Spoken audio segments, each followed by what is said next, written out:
baarlamaanka laftiisa doorashada qabtay ee guddoonka aad hadda sheegtay uu ka yimid baarlamaanka la isku haysta waayo oo dhan walba eedu uga socoto in la eetira waa la rabaa oo tilmaamaha lagu tilmaamayo iyo talooyinka laga geysanayo la tixgeliyo waa la rabaa waxa kaleeto la rabaa baarlamaanka laftiisa dadka galmudug u heeloon inay hormariyaan oo murashaxiinta ah oo ayagu doonaya badbaadada galmudug in laga tixgeliyo dhisidda galmudug oo ay noqoto meel ay u sinan yihiin dadkii saamilayda siyaasadeed ka ahaa galmudug sheekh shaakir xildhibaanaa laydin siiyey tirada idinkaa sheegtay dhowr jeer bay idin tanaasushay dowladda oo aad wax diidaneedeen in wax laydin ogol yahayna ay caddaynayso xubno aad gacantiina ku soo qorateen inay maanta xildhibaano ka yihiin golaha baarlamaanka ee galmudug waxaan aad iyo aad kuu su-aali lahaa inaad hal tanaasul oo dowladda noo samayday aad ii sheegto annaka inta aan u tanaasulnay bulshada daraaddeed oo dowladdu waxay waday aan u hogaansano aan nidhi balwada waa tiro badantao waa kuu tirin karnaa laakiin hal tanaasul oo dowladdu samaysay oo maamulkii soo dhaweeye ka jiray galmudug hal shay uga tanaasulsha dowladdu ma jiraan annaka waxaan ugu daran xildhibaanada lafteeda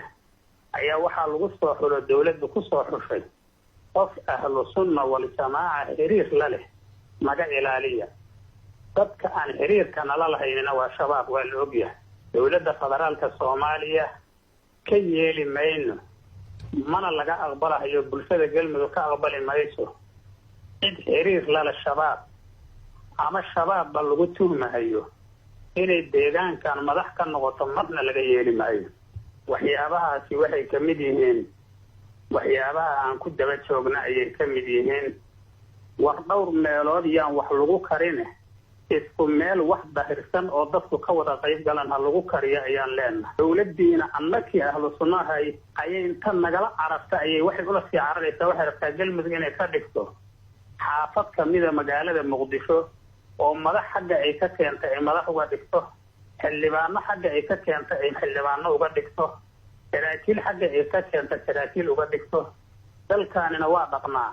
saraakiil buu lahaa madax buu lahaa maamul buu lahaa wuxuu lahaa hadaf buu lahaa dadkii waa yaaban yihiin in yani sheekh shaakir adaa wareejiyey laakiin soo ma ahan ciidankii adaa wareejiyey oo saraakiishii dowladda ku wareejiyey waxaan aad sheegayso adinkaa gacanta ku hayay idinkaana dowladda u ogolaaday soo ma ahan xaas iyo annaku inaan iskhilaafna dowladdaa ka shaqayday welina hadda waa ka shaqaynaysaa dowladdaa ka shaqaysay ayadaana waxay uga shaqaynaysana waxa weeye waxay iyadu keligeed la tahay inay meesha ka dhisto ayadii ayayna hidideeladeedii weli ku jirtaa oo waa arkaysaa dadkii xasan iska dhaaf xaas iyo annaka iyo waxaasoo dhan ka soo gudub saamilaydii siyaasadeed oo dibad iyo dalkaba isaga timid ee u timid galmudug inay wax ka badbaadiyaan maanta meesha ay ka marahayaan waad arkaysaa hal musharax oo keligiisaha dowladdu wadataa asagaasay yacni bushgaraynaysaa musharaxiintoo dhan inay wadato xildhibaanada u ogolaato kulli hal qof inay lacag hor wado oy tiraahdo kan maahane xildhibaan qof kale ma dooro kartid kan maahane maxaad ku caddayn kartaa sheekh shaakir mas-uul baa tahay ahlu sunnaad sarkaal ka tahay weliba nin culimo ah madaxii xukuumaddaa tahay maxaad ku caddayn kartaa dowladda soomaaliya hal musharax inay wado inay lacag ku hor wadana maxaad ku caddayn kartaa noo sheeg taa waxa weeye bulshada soomaaliyeed oo dhama caddaynaysa